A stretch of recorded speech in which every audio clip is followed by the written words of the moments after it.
بسم الله الرحمن الرحيم، والصلاة والسلام على سيدنا محمد النبي الأمين. أهلا ومرحبا بكم في قناة الصديقتين. النهاردة هعمل لكم إن شاء الله فراخ بانيه. المقدار اللي هنعمله النهاردة هو نص كيلو فراخ بانيه، والفراخ طالما مخلية اسمها فراخ فيليه. تمام.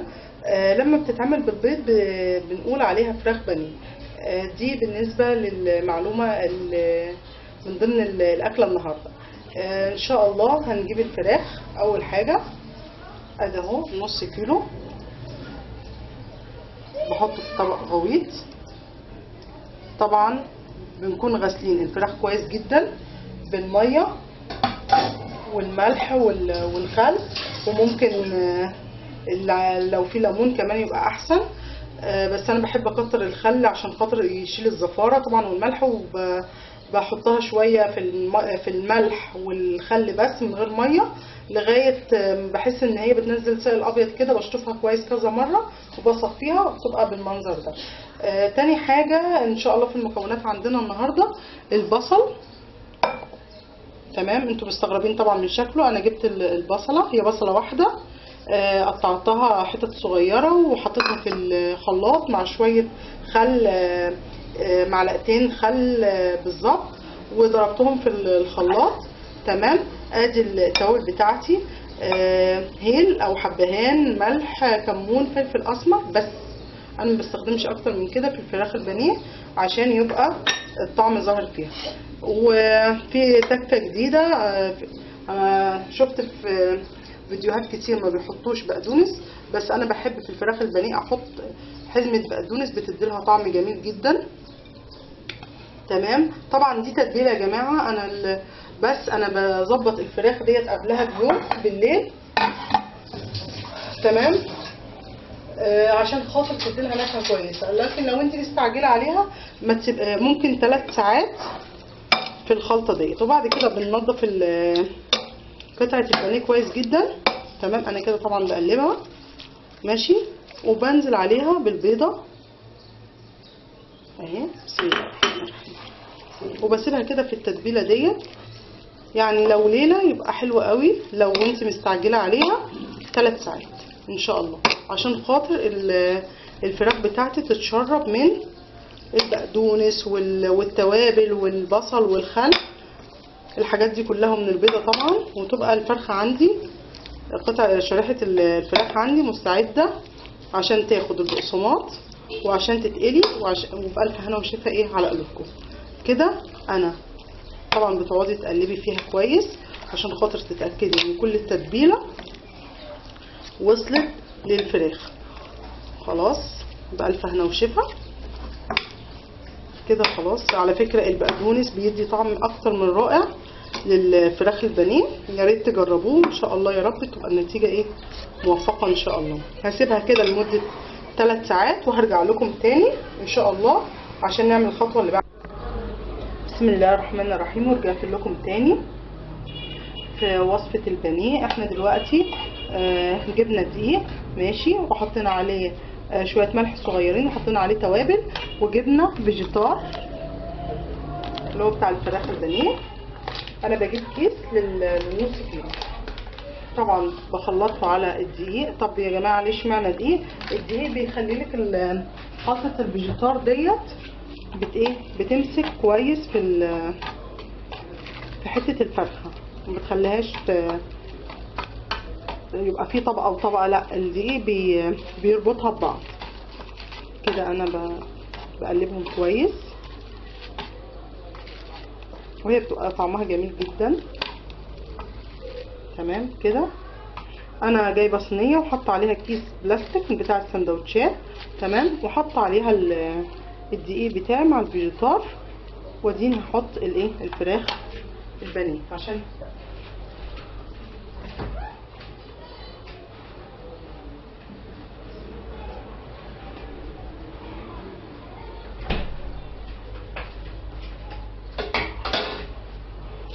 بسم الله الرحمن الرحيم.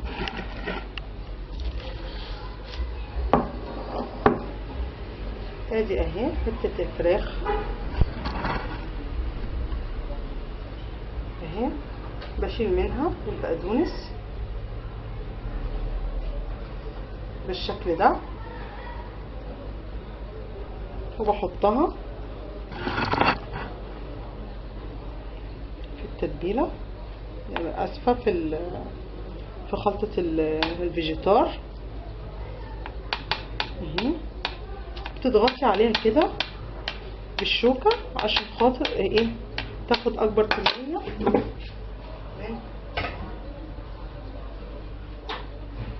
الخلطه.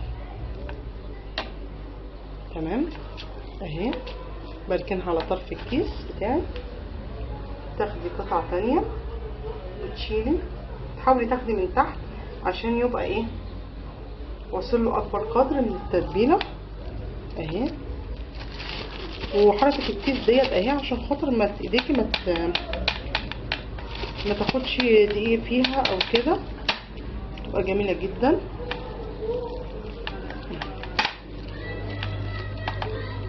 وهسيبكم لغايه لما اخلص الكميه كلها ان شاء الله، ونيجي بقى ايه على الطاسه على البوتاجاز.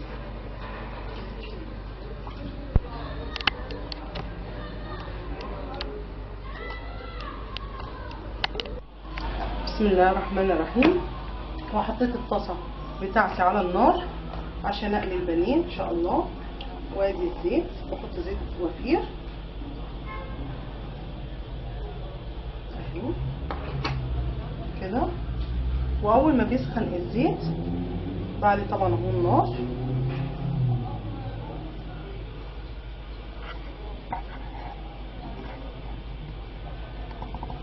اول ما بيسخن الزيت ببدأ انزل بقطع البانيه، وديت بتبقى طريقة عمل البانيه بكل تكاتها. بألف هنا وشفا على قلوبكم.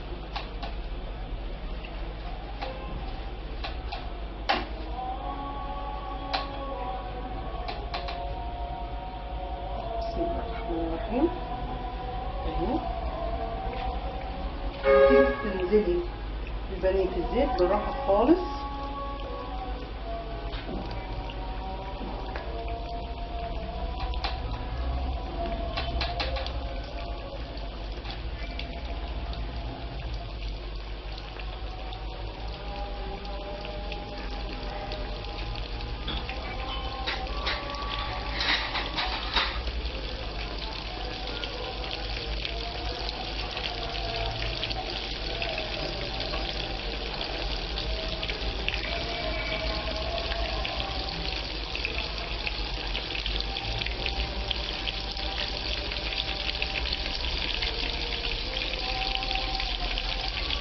وما اقلب البانيه بنات بقلبه بالشوكه ديت لسه من هنا، لسه ابيض من تحت اهو.